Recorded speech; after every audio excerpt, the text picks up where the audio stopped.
Notre dossier, je vous le disais à l'instant, est consacré au Bocuse d'Or et plus précisément à la formidable aventure humaine que cela représente à travers le coaching, la transmission. Et qui dit transmission dit Régis Marcon. Bonjour Régis Marcon, merci d'être avec nous. Je vous en prie, prenez votre micro. Également avec nous sur le plateau, Roland Debuis. Bonjour, bienvenue. Roland, vous êtes lauréat 97, vous coachez aujourd'hui le candidat belge. Oui. Et puis Régis, on ne te présente plus, triplement étoilé, restaurant Régis et Jacques Marcon. Tu as été lauréat Bocuse d'Or en 95, toi. Est-ce que ça a changé beaucoup de choses pour toi, ce concours? Oui, bien sûr. D'abord parce que je pense que j'étais le premier régional de l'État, puisque Saint-Bonnet-le-Froid, c'est pas très loin de Lyon. Oui. Et peut-être le premier chef propriétaire. Alors c'est vrai que pour la maison, ça a eu des retombées quand même assez importantes à l'époque. On parle de transmission. Toi, tu as poussé ton commis de l'époque, Serge Vieira, a passé ce concours. Il a représenté la France et il a gagné la première marche du podium. C'était en 2005. Oui, tout à fait, 5 ans après. Donc, ouais. C'est une grande fierté.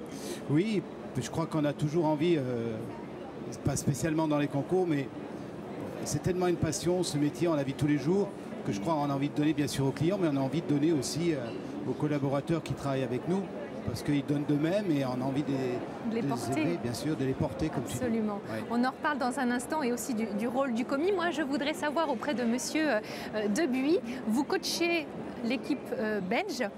On vous souhaite la même réussite, d'atteindre la première marche. Comment vous préparez votre candidat? Écoutez, chez nous, je présume que c'est un peu comme dans tous les pays. Il y a les sélections nationales, puis il y a le Bocuse, maintenant le Bocuse Europe. Mais bon, je crois qu'on a tous notre technique, mais dans le temps, on travaille de la même façon. C'est-à-dire que d'abord, on doit avoir déjà une très bonne relation avec le candidat. Moi, j'ai la chance que ce soit un ami. Oui. C'est moi qui l'ai un petit peu mis sur les rails. Oui. En lui disant, écoute, vas-y, si c'est pas bon cette année, on peut se représenter dans 2 ans. Parce que bon, c'est quand même c'est un tout grand concours, donc il faut être bien préparé. Serge avait la chance d'avoir Régis. Ils ont la chance entre guillemets, de pouvoir fermer pendant une certaine période où lui, il a pu s'entraîner, je pense, hein, c'est ça. Que chez nous, le candidat, il a 2 établissements. Donc, il essaie d'intercaler les zones d'entraînement pendant les zones de relaxation normalement. Et donc, il doit essayer de combiner les deux. Mais on fait ça ensemble, donc ça va. Pour vous, ça a été un tremplin fabuleux, ce Bocuse d'Or? Pour moi, c'était... je l'ai fait vraiment... c'est mon épouse qui m'a poussé à le faire. J'avais d'abord, 2 ans auparavant, j'avais gagné le concours Le Prosper Montagnier en Belgique. Oui. J'avais plus envie de faire de concours. Et puis elle m'a dit, écoute, vas-y, essaye. On a essayé. Sur un malentendu, ça peut marcher. Et pour nous, évidemment, c'était... les retombées en Belgique sont moins grandes qu'en France, parce que c'est moins connu. Mais malgré tout, on a eu une reconnaissance au niveau des étrangers qui, eux, connaissent. Les Japonais. Oui. On a Toyota juste à côté de chez nous, donc pour nous c'était du pain béni. Oui. Et malgré tout, on a une bonne retombée. Il y a une chose qui c'est à nous.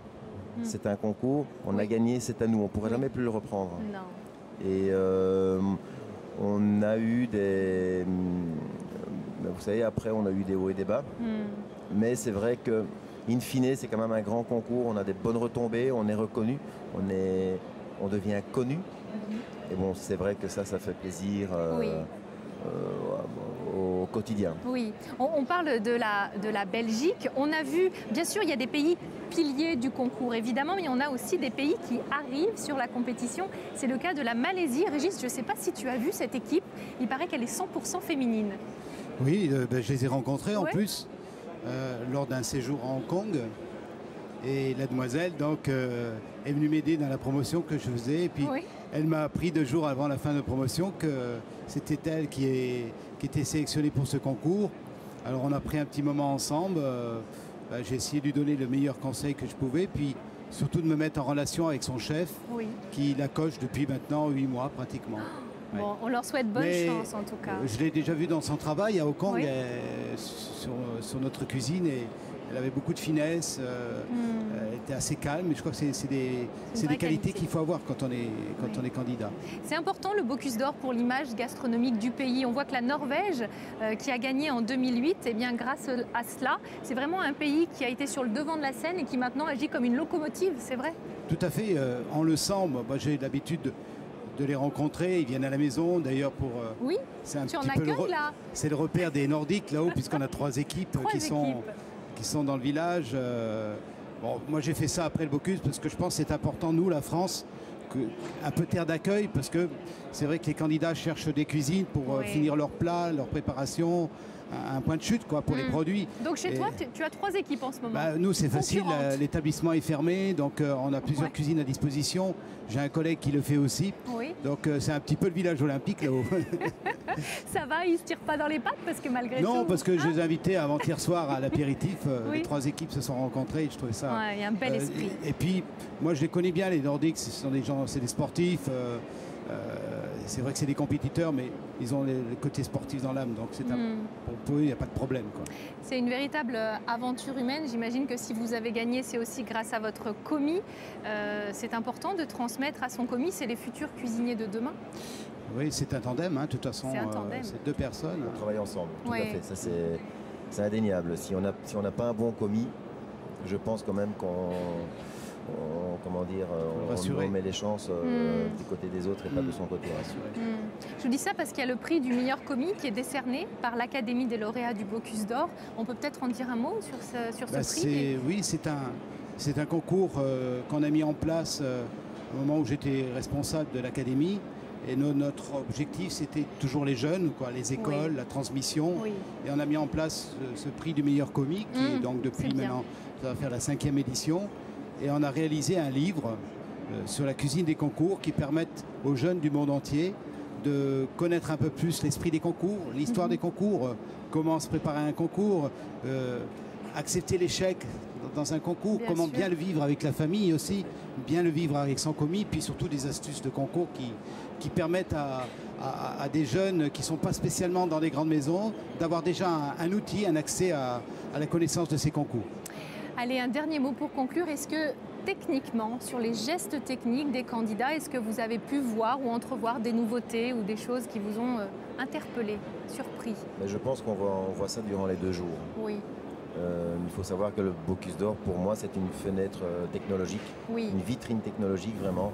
On voit des choses, on découvre à chaque fois on découvre des choses, on se dit tiens, à ça j'avais pas pensé. Ça c'est vraiment de la Formule 1, c'est la Formule 1 de la cuisine. Il y a eu des virages, je crois que les Nordiques l'ont amorcé aussi ce virage. Bien sûr une cuisine beaucoup plus technique. Et moi ce qui m'intéresse avant tout, tu vois, Roland, c'est, on l'a vu notamment chez les Douanois aussi, c'est l'économie d'énergie. Mais je ne parle pas au niveau d'économie électricité, bien sûr, c'est une chose, mais pouvoir économiser ses gestes, être précis. Et pour moi, ça, c'est ce qu'on va voir demain. C'est ce qu'on va analyser, puisqu'on va le faire en direct. On va parler un petit peu des techniques, mais surtout la façon d'aller dans ce champ de la cuisine qui permet de travailler dans les meilleures conditions possibles, sans courir à tout prix, sans être énervé à tout prix, parce que ça, c'est la bonne image de la cuisine. Un cuisinier détendu, c'est toujours plus agréable qu'un cuisinier qui est toujours stressé. Absolument. Mais c'est vrai qu'il faut savoir que c'est vraiment une année intense d'entraînement où vraiment tout doit être millimétré. Et je crois qu'ils ont le concours en eux et tout est millimétré. C'est extraordinaire. Ça a évolué. Ah oui, ça c'est énorme. Ça a beaucoup évolué. Eh bien, écousez, messieurs, j'ai envie de souhaiter bonne chance à la Belgique, bonne chance à cette équipe de Malaisie, bonne chance à la France, absolument.